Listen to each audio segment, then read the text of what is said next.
What's up, everybody? This is Mr. 100K a day, and today we have some very, very sad news. We'll be inviting Jenna Prandini, the 31-year-old sprinter who was an NCAA champion, a sprinting prodigy directly from the mountains, and who has absolutely failed on the professional level in her 10 plus years, almost 10 years of professional sprinting after making two Olympic teams in 2016 and 2021. 2021, she made it in the 100 and the 200. Okay.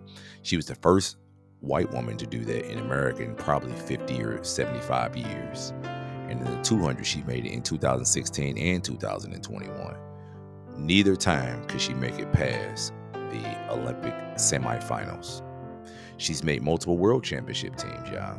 She's made the world championship team in 2015. That was in the 200 meters. And in 2022, she made the world championship team once again in 200 meters. Never has she reached a final. It is time, you guys. It is time. It's time she gives up the sprints and moves on to much greener pastures. That's why Mr. 100K a day is formally inviting her to the Sprinter's Graveyard, the 400-meter hurdles, where failed sprinters, go to die, or failed sprinters go to live, or coward, talented sprinters go to live. In her situation, she'd be what I call a failed sprinter, can go to die. A peaceful death. It don't have to be a chaotic shootout where you go out in a blaze of glory. This can be a peaceful death as she reaches into her 30s, and which is an old age in sprinting lifetimes. So we've watched her age over the years, everybody. We've watched her age. She has a personal best in the 100-meter dash of 10:92. That personal best, of course, is in Walnut, California, which is the Mount Sac relays, which everybody runs fast at. And once again, the personal best is over 9 years old now. That was April of 2015. Her 200-meter personal best is from 2021. She made the Olympic team.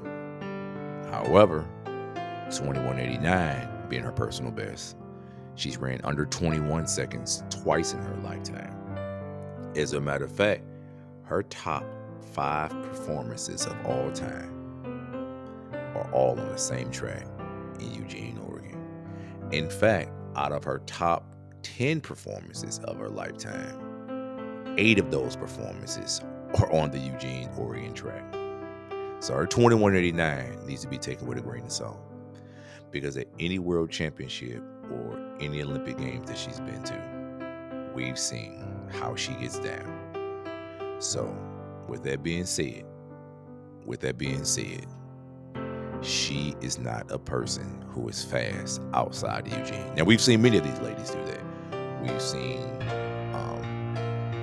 the recent Olympic champion Gabby Thomas do it. We've seen English Gardner do it. But at this point, it's time to give up Jenna Prandini.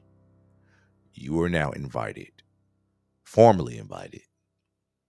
Matter of fact, you should be forced to report to the Sprinter's Graveyard. Yes, it's been 3 years since you've ran a personal best.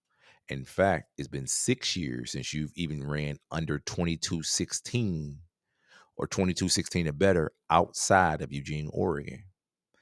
In fact, outside of the United States and outside of that one meet that you've run in London in 2018, running under 22:2 is a challenge for you.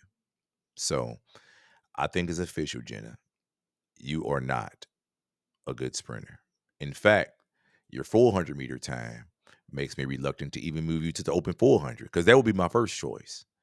But now that you've shown with the 51.86 outdoor PR at the Ed Murphy Classic last year, that shown me that you're probably never going to succeed in the sprint. So that's why you are formally invited and told to report to the sprinter's graveyard. Now, if this doesn't work, we got one more option, which would be the 800 meters. And if that doesn't work, we got the 1500. Because with that type of speed, I feel like you shouldn't just be thrown away from the sport just because you're consistently not doing very well. But this is an opportunity for you to extend your career and live a peaceful existence in the sprinter's graveyard. But step number one is the 400-meter hurdles. So I want everybody to give a warm welcome, send a warm invitation, and please send a DM to Jenna Prandini, welcoming her, inviting her, compelling her to please report to the sprinter's graveyard, the 400-meter hurdles, where there are a lot of talent like Femke Bowl, like Sydney McLaughlin. But we know those are just coward sprinters, really, people who don't want to have to go against the best talent in track and field in the sprints. So they hang around in the sprinter's graveyard where it's safe, where they can get easy medals and easy gold medals.